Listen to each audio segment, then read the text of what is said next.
right up to us. The house is a block over on Curry. The next door neighbor there is concerned it's a fire hazard too. Sometimes city officer comes and pays him a visit and he kind of reorganizes the stuff, but it stays there. The clothes and the clothesline behind us, they've been there for the 2 years that we've lived here. The issue has been ongoing since 2007 as well. The city is taking action against both properties, but there are limits on what it can do to get the owners to comply. The city has taken the owner of the house on Robinette to court and he was fined $1,200. But as long as he has building permits, the manager of inspections for the city says they can't put a time limit on construction, so a project can drag on for years. They have revoked building permits in the past, but it's difficult because you have to prove construction has stopped. So this time the city has issued an order to repair that does come with a September deadline. Our hope is that, that this recent issuance of the permit will encourage the owner to complete his project. The city has tried to enforce the messy yard bylaws with the house on Curry, but the problem there is it's hard to objectively define that this stuff is garbage. A lot of the other materials that are on the property can be deemed as just storing of materials that may not be discarded materials for the owner, so we're approaching it from a zoning perspective. So the city has charged the owner with maintaining a storage yard in a residential district. The city can eventually move in on these properties and fix them if the owners don't comply, but that's only after exhausting several trips to court. The owner of the house on Robinette says his health issues caused the construction delays, and he promises to complete the project by September. CBC News has not been able to contact the owner of the house on Curry. Dale Molnar, CBC News, Windsor.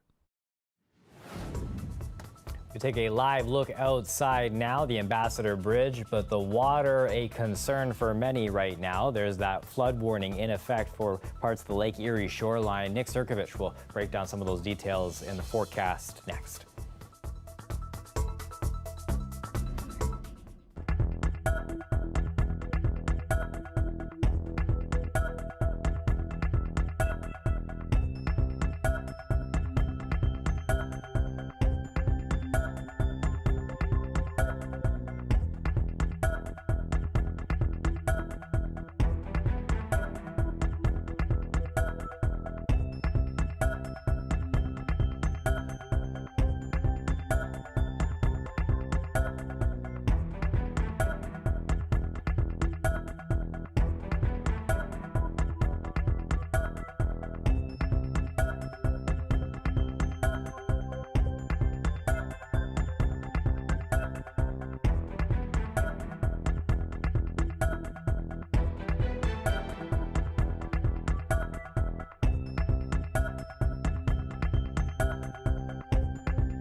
There's been a big push to be outside this pandemic. It's one of the safest ways to prevent the spread and have some fun. But that rush can cause some to overlook safety concerns, especially on the water for first-timers. With multiple water rescues already this season, I popped out for some safe paddling tips this week.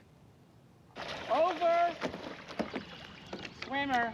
This could be deadly. A paddler clinging to a kayak in cold water. All right, Karen? I think I'm pretty good. Okay. But what's happening here is on purpose. A well-practiced pair performing a water rescue, something that they say anyone paddling this summer should be comfortable with. The Windsor-Essex County Canoe Club has been around for decades, and this year, interest is at an all-time high. The numbers of new people are astronomical. I remember when we started, you almost knew everybody that you drove by with a kayak. Windsor police say they're also seeing more people on the water. Longtime paddlers love to see it and want first-timers to know some basic safety skills after hearing about an increase in rescues. First step is the kayak. Recreational pelicans are popular entry-level options. That's what I started in. They're good for ponds, they're good for creeks, anywhere that they can get to shore on their own and not have to worry about getting back into the boat. Next, a life jacket. Pay attention to the fit and wear it whenever you're on the water. You also need a safety kit in case things go wrong. We have a pump to pump the water out of our boat up here on the deck. The rope, a signaling device, which I have a whistle here somewhere tucked in. And you can buy a cheap kit from Canadian Tire if you don't want to buy anything too fancy. And that will give you the bare minimum. Something harder to find, but available through clubs like these, a paddle partner. If you're fairly new, you should never paddle alone, because if you have a buddy with you, between the two of you, you can get back in the boat.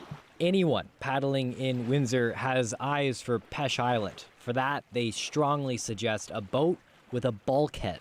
This is sectioned off from the rest of the boat, so this entire back half is air, and the front half is air. So the only part that can fill up is just 4 inches of water in there, maybe. We set off. Thanks for the start there. Okay, first thing, paddles upside down. See, we're learning together. Angling ourselves upriver. Now, you two are the strong paddlers, just in case you were wondering. We'll keep me in the middle. The conditions, they're rougher than you might expect from land. This is where trouble can happen fast. Police boats rushed to a pair of rescues this month, finding one kayaker in water that was near freezing temperatures, his partner trying to rescue him onto their kayak. Then another pair of capsized kayakers this weekend.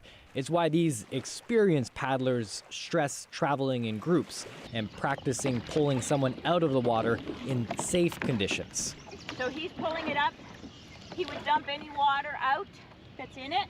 These guide wires are important because if it was really choppy or windy, I would need those to keep in touch, in contact with him and the boat. And that's also what I used to grab her boat with, so that she can't flip.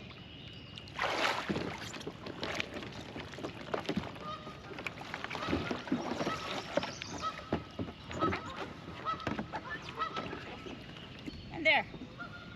So I'm in pretty quick. When we head back, the waves are a bit higher, and just before coming to shore, another challenge. The wave comes at you, hits you once, bounces off the break wall, and then it comes back the other way.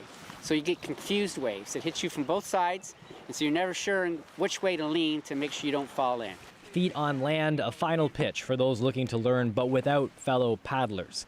Reach out. It certainly gives new people a lot of confidence to be in a group of 10, 15 people.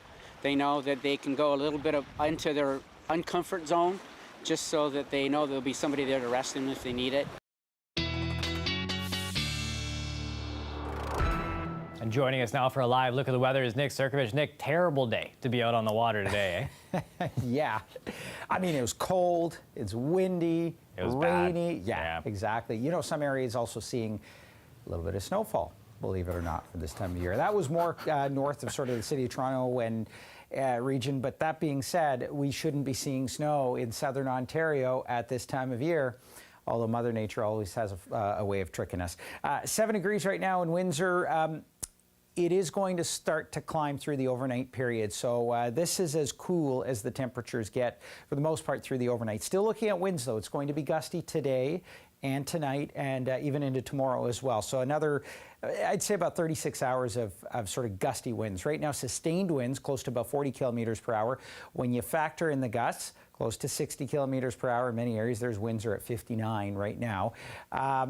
Heading through the overnight period, still looking at windy conditions. For the most part, we're done with the rain. However, I think London and then out towards sort of the St. Catharines area, we'll see some rain showers and the slight chance of a few spotty showers tonight down around the Windsor, Chatham, Kent area. But I mean, we're not talking about rain. We're talking about a few isolated showers. Tomorrow, for the most part, it clears out. I think we'll hang on to a bit more cloud cover down around Lake Erie here, even out toward the Windsor area. But we'll see some sunshine as well. And temperatures beginning to climb as we head through tomorrow and certainly as we go into next week. There's a look at Sunday and through Monday as well. And by and large, sunny to a mix of sun and cloud in the forecast, really as we head through the next 4 or 5 days or so. There is the forecast through tonight. Some cloud cover here still hanging around. The risk for a few showers there. Now, that's not rain. It's like spotty showers through the overnight. Tomorrow, again, a mix of sun and cloud. At times, more in the way of cloud cover, but I do think we're going to see some good sunshine there. Temperatures below seasonal at 16 degrees and gusty winds up to about 60 kilometers per hour, basically for everybody in the forecast region. Heading through the next 5, though, starts to look better. Sunday up to 20 degrees there as we head through next week, closer to the seasonal mark, 23s, 24. That's where I like to see it. No, not the 7 degrees. Absolutely. Less even. Yeah. Less. That's the problem, right? Yeah. I feel like we just talked about humidex. Now we're talking about wind chills. I know. I know. Right before June. Right before June. We're just on the cusp. I know. Have a good weekend, eh? All right, you too.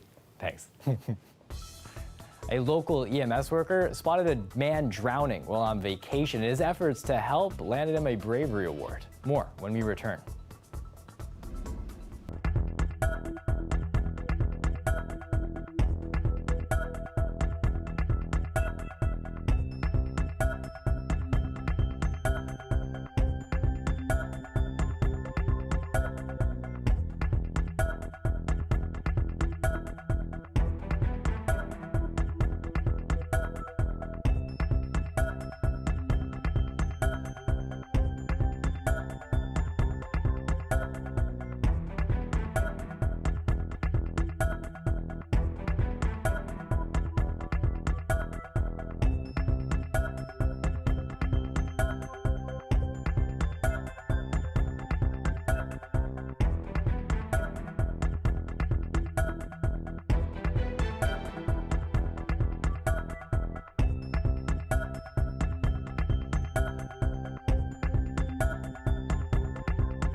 A local EMS worker was awarded for his efforts in helping a man while on vacation. Essex Windsor EMS Deputy Chief Justin Lammers won the Ontario Paramedic Award of Bravery. He swam out to save a man who was drowning while he was in Florida.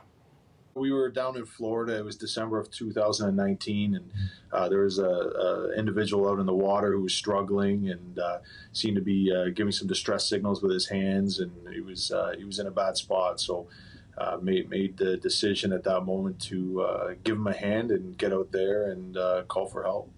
Yeah, well, that's the thing with paramedics, right? We're wired in a way to help. That's why we get into the business. We're here to help people, and to be honest, that doesn't shut off. He was in a position where he needed support and help, and just kind of did what I had to do to get out there and tried to take as much safety precautions as I could for myself. But I knew sitting there and watching him drown wouldn't have been an option at that point. I got a phone call from the town of Palm Beach, and they said we'd like to recognize the act, and told me the day and the time to be at their council chambers, and brought the family down there. I think I was wearing Birkenstocks and a golf shirt. We're on vacation.